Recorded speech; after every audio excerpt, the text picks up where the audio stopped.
नमस्कार प्रिय दर्शकों, मैं प्रियंका आप सभी लोगों का स्वागत अभिनंदन करती हूँ। कैसे हैं आप लोग? दर्शकों, आज हम लोग बात कर रहे हैं राहु के महापरिवर्तन के बारे में। कैसा रहेगा कुंभ राशि के जातकों के लिए राहु का ये परिवर्तन?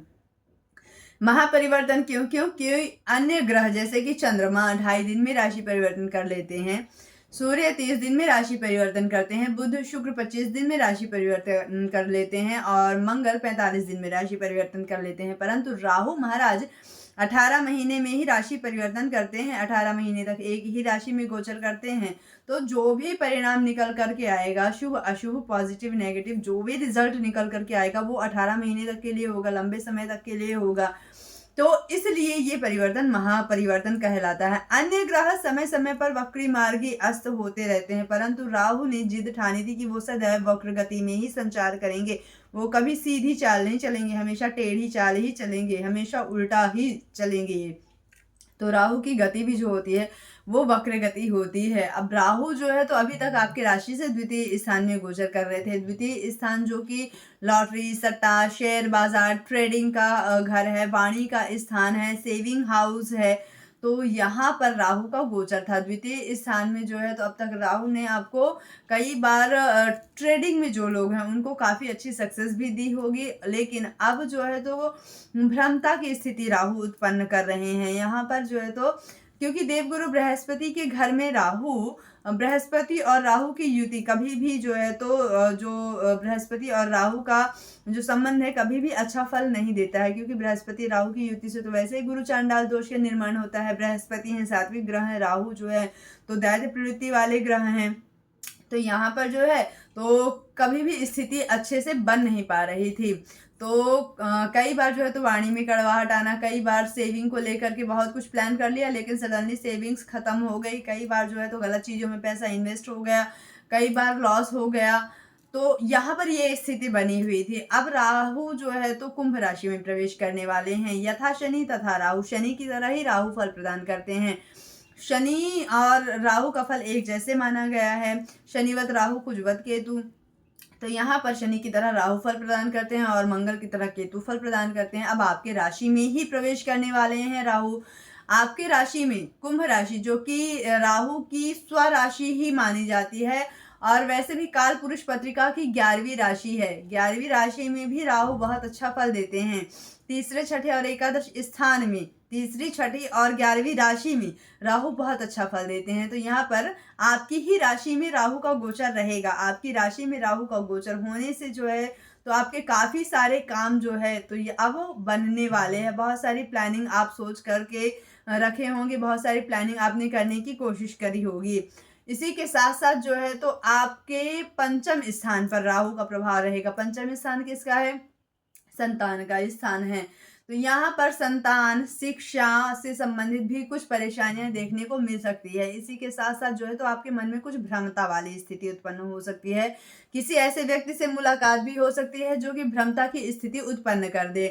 तो यहाँ पर आपको भ्रमता वाली स्थिति से भी बचने की ज़रूरत है और साथ ही कुछ ऐसे कार्य जिनसे आपको परेशानी हो सकती है, इन स्थितियों से भी आपको बचने की ज़रूरत है। जैसे कि आप ट्रेडिंग कर रहे हैं, ट्रेडिंग में कहीं आपका लॉस ना हो जाए, कहीं आपको कुछ परेशानी ना हो जाए, कहीं फिर से आपको जो है तो बहुत ज़्यादा परेशानियों का सामना ना करने पड़े, क्योंकि भ्रम है और द्वितीय स्थान जो है तो ट्रेडिंग हाउस है। तो यहाँ पर जो है तो राहु भ्रमता उत्पन्न कर रहे हैं, कहीं नुकसान हो ना जाए इस चीज़ के डर से बहुत सारी परेशानियां। तो संतान से भी, इसी के साथ संतान सुख देगी नहीं देगी, संतान का योग बन रहा है।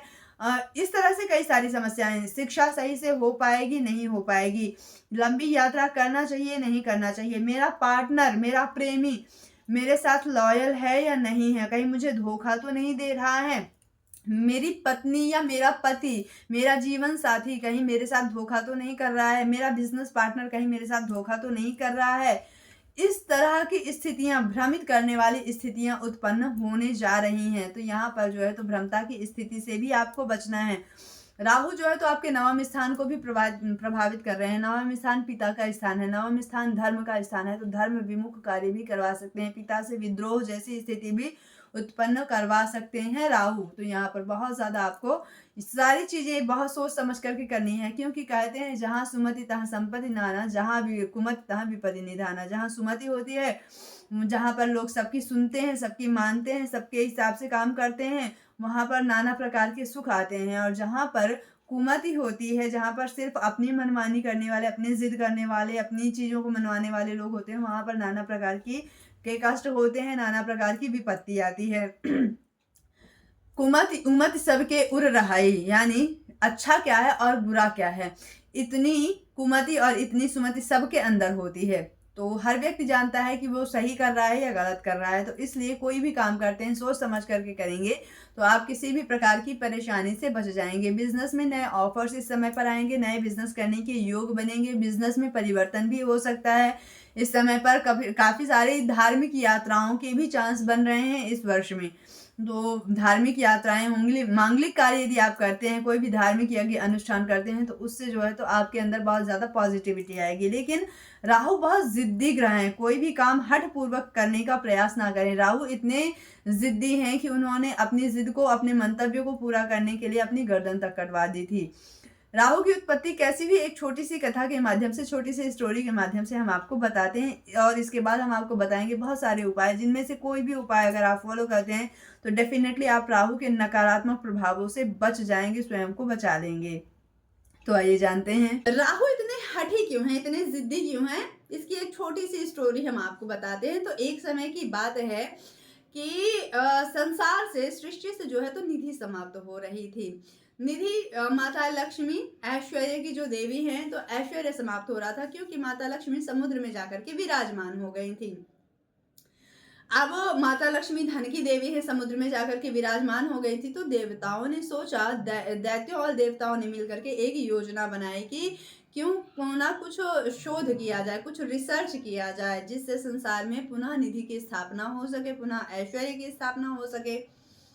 तो मिल करके जो है तो एक प्लान बनाया गया, रिसर्च की प्लानिंग बनी। रिसर्च कहाँ पर हो, कैसा हो, तो समुद्र मंथन का जो है तो विचार बनाया गया। समुद्र मंथन के लिए योजना बनाई गई एक, और समुद्र मंथन हुआ। एक साइड दैत्य खड़े हो गए, एक साइड देवता खड़े हो गए, और दोनों ने मिल करके जो है तो समुद्र मंथन किया। समुद्र मंथन करते हुए जो है तो 14 रत्न उत्पन्न हुए, 14 रत्न निकले वहां से। अस्त्र शस्त्र जीव जंतु हलाहल विष ऐरावत हाथी, महालक्ष्मी, माता महालक्ष्मी भी निकली। तो संसार में पुनः निधि की स्थापना हुई, और इसी के साथ साथ अमृत कलश भी निकला। अमृत कलश जो कि अमरता को देने वाला है। अमृत जिसे जो भी व्यक्ति पान कर ले वो अमर हो जाए सदैव। तो अब ये अमृत कलश किसे मिले, यदि दैत्यों को मिलता है तो सृष्टि में हाहाकार मच जाएगा, क्योंकि वो तो दैत्य हैं। दैत्य प्रवृत्ति कैसी होती है आपको पता ही होगा। ठीक उसी तरह जैसे कि हमारे देश की जो बड़ी मिसाइलें हैं, सपोज दैट वो किसी टेररिस्ट के हाथ लग गई तो सृष्टि का क्या होगा, इस देश का क्या होगा। वो डरा धमका करके जो भी आतंकवादी होंगे वो इस जो है तो अपना वर्चस्व स्थापित कर लेंगे, है ना। तो ऐसे में तो मतलब सेफ नहीं होती है ना, मतलब लोग सेफ नहीं रहेंगे। तो ठीक इसी तरह से जो है तो अगर दैत्यों को अमृत कलश मिल जाता है तो ऐसे में सृष्टि में हाहाकार मच जाएगा। कुछ समय तक युद्ध चलता रहा, फिर भगवान नारायण प्रकट हुए। उन्होंने जो है तो मोहिनी का रूप धारण किया, और उन्होंने कहा कि हम बांटते हैं, एक व्यवस्था बना करके हम इसे बराबर बराबर रूप में बांटते हैं। तो सबने स्वीकार किया। मोहिनी का रूप था, वैसे ही भगवान नारायण इतने सुंदर, और फिर मोहिनी के रूप में तो और अत्यधिक सुंदर। तो उन्होंने, उनकी बात सबने मान ली, और जो है तो फिर एक साइड देवताओं को बैठाया गया, एक साइड दानवों को बैठाया गया। भगवान नारायण ने जो है तो देवताओं को अमृत पान करवाना शुरू किया, और क्योंकि देवताओं को इस बात का पता नहीं चला, उनको जो है तो साधारण जल का पान करवाया गया, क्योंकि उन्हें अमृत पान नहीं करवाया जा सकता है, सृष्टि की रक्षा के लिए नहीं करवाया जा सकता है। तो उसमें से एक राक्षस था जो कि बहुत ही अत्यधिक बुद्धिमान था, बहुत ही चालाक था। तो उसने जो है तो देवता की इस चाल को पहचान लिया, यानी उसे पता चल गया कि ये भगवान नारायण। वो राक्षस कौन? सुवर्ण नामक राक्षस। सुवर्ण नामक एक राक्षस था जिसने भगवान नारायण को पहचान लिया। उनको पता चल गया कि ये भगवान नारायण है जो देवताओं को अमृत पान करवा रहे हैं और दैत्यों को साधारण जल पान करवा रहे हैं, और दैत्यों को इस बात का पता नहीं लग रहा है। तो उन्होंने क्या किया कि भेष अपना बदल करके, अपना रूप बदल करके देवता बन करके जाके देवताओं की लाइन में बैठ गए। उनको भी अमृत पान करवा दिया गया। अब उस राक्षस को सूर्य और चंद्रमा ने पहचान लिया। सूर्य चंद्रमा ने जब उस राक्षस को पहचान लिया तो उन्होंने इंद्रदेव को बताया कि ये सुवर्ण नामक राक्षस है, भेष बदल करके आकर के बैठ गया है। और इंद्रदेव ने जो है तो भगवान नारायण से बता दिया। तभी भगवान नारायण ने जो है तो अपने चक्र से सुवर्ण नामक राक्षस की गर्दन काट दी, गला काट दिया। तो वो जो सर का जो भाग है, गर्दन के ऊपर का जो भाग है वो बना राहु, और जो अधोभाग है वो बना केतु। अब देखिए कितना बलशाली, कितना जिद्दी, कितना अत्यधिक हठी है राहु कि भगवान नारायण से भिड़ गया। भगवान को भी उसने छल लिया। यहाँ पर भगवान नारायण ने नहीं छला, उन्होंने तो सृष्टि के बचाव के लिए, सृष्टि के हित के लिए उन्होंने कार्य किया, परंतु वहां पर राहु ने भगवान नारायण को भी छलने का प्रयास किया। इसका मतलब क्या है कि किसी भी साधु संत महात्मा को, किसी भी ब्राह्मण को, किसी भी पंडित को राहु छल सकते हैं। ऐसे हैं राहु ग्रह।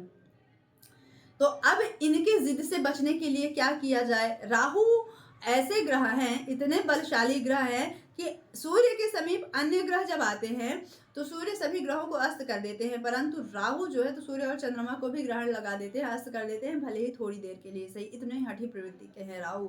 अब इनसे बचने के लिए कुछ उपाय भी होते हैं। तो सबसे पहले आपको उपाय में जो है तो हर दिन, हर ग्रहों का दिन होता है।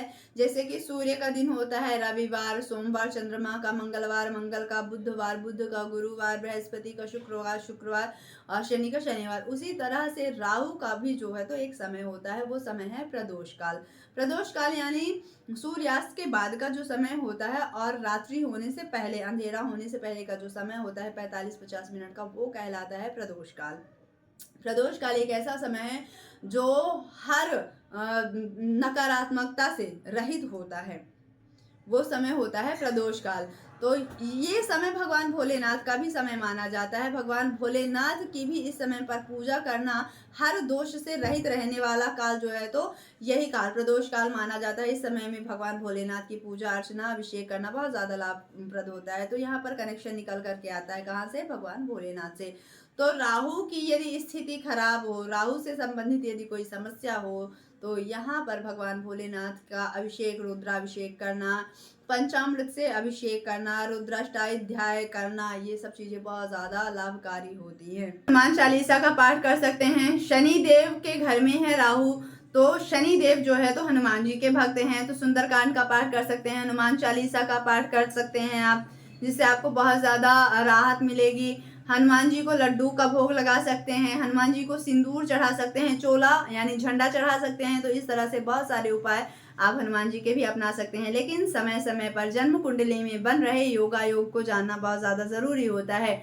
जन्म कुंडली में कौन से ऐसे योग हैं जो कि आपको रंग से राजा बना सकते हैं, कौन सा ऐसा टाइम है जो कि आपके लिए बेस्ट अपॉर्चुनिटी लेकर के आ रहा है, किस अपॉर्चुनिटी को, किस ऑफर को आपको एक्सेप्ट करना चाहिए, किस समय में एक्सेप्ट करना चाहिए, किस समय में आपको कोई कार्य प्रारंभ करना चाहिए, ये सारी चीज़ें बताती हैं आपकी जन्म कुंडली। कौन सा समय है जिसमें आप बहुत ज़्यादा परेशानी में फंस सकते हैं, बहुत ज़्यादा कष्ट में फंस सकते हैं, किस समय से आपको बचना है। तो ये सारी चीज़ें भी जो है तो आपके लिए बहुत ज़्यादा ज़रूरी होती हैं। तो इन सभी चीज़ों से भी जो है तो आप स्वयं को सेफ रख सकते हैं, खुद को बचा सकते हैं। तो अपने जन्म कुंडली का अवलोकन करवाने के लिए स्क्रीन पर दिए गए नंबर पर कॉल करके आप हमसे संपर्क कर सकते हैं। मिलते हैं अगले वीडियो में, तब तक के लिए प्यार भरा नमस्कार।